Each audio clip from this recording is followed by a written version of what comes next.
이렇게 생각하시면 될 것 같아요. 아까 처음에 뭐 연력학, 유체역학을 나누긴 했지만 그게 상위 개념에서는 그냥 연유체라고 뭉뚱그려져 있고 구분하기 좀 힘든 부분이 있다고 말씀드렸잖아요. 그러니까 과학의 다른 요소들도 그런 게 많은 것 같은데 아까 그래서 유체역학도 유체정력학과 동력학이 나뉜다. 정력학은 멈춰 있는 거고 동력학은 움직이는 것이다. 이렇게 딱 언어로서는 구분을 했지만 사실은 그게 애매한 경우도 있죠. 예를 들어서 아주 천천히 움직인다. 네. 이거 사실 움직이는 건 움직이는 건데 움직이지 않는 것과 사실은 크게 구분하지 않아도 될 정도의 현상이니까 그렇죠. 그런 움직인다, 움직이지 않는다 두 개로 딱 나누는 게 아니라 그 안에 굉장히 수많은 스펙트럼이 있단 말이죠. 그러니까 그 중간 부분을 어떻게 이야기할 것이냐, 어떻게 해석을 할 것이냐.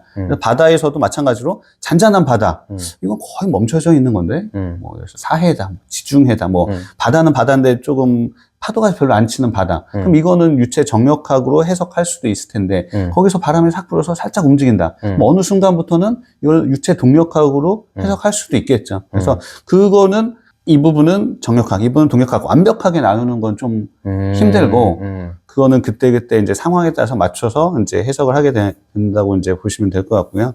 뭐 비슷한 예로 이제 좀 설명을 드리자면 이런 게 있습니다. 유체에서 점성이라는 개념이 있는데 끈적끈적한 정도, 그런 성질을 점성이라고 합니다. 그래서 대표로 꿀 같은 거를 이제 점성이라고 볼 수가 있겠죠.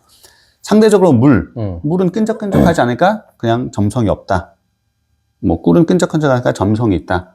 보통 이렇게 얘기합니다. 그럼 뭐 점성이 없으면은 비점성 유체, 점성이 있으면 점성 유체. 이렇게 언어적으로는 구분하지만 아까 말씀드린 것처럼 그 사이에 수많은 스펙트럼이 있겠죠. 끈적끈적한 정도가 서서히 이제 조금씩 변할 수 있는 거잖아요. 네. 끈적끈적하면 예를 들어서 0에서 뭐 100이 있다고 했을 때 0.0001은 0이 아니니까 그럼 끈적끈적한 거야? 이렇게 딱 단정적으로 얘기할 수 없는 거죠. 0.0001은 0이랑 사실은 거의 구분할 수 없는 거잖아요. 그렇죠. 그래서 분명히 점성이 아주 약하게 있는데 그건 그냥 비점성으로 해도 무리가 없고 그게 어떻게 보면 더 맞는 거죠. 0.0001을 100이랑 같은 취급을 해서 점성이다. 이렇게 해버리면 오히려 더 문제를 해결하기 어려울 수도 있는 거고요.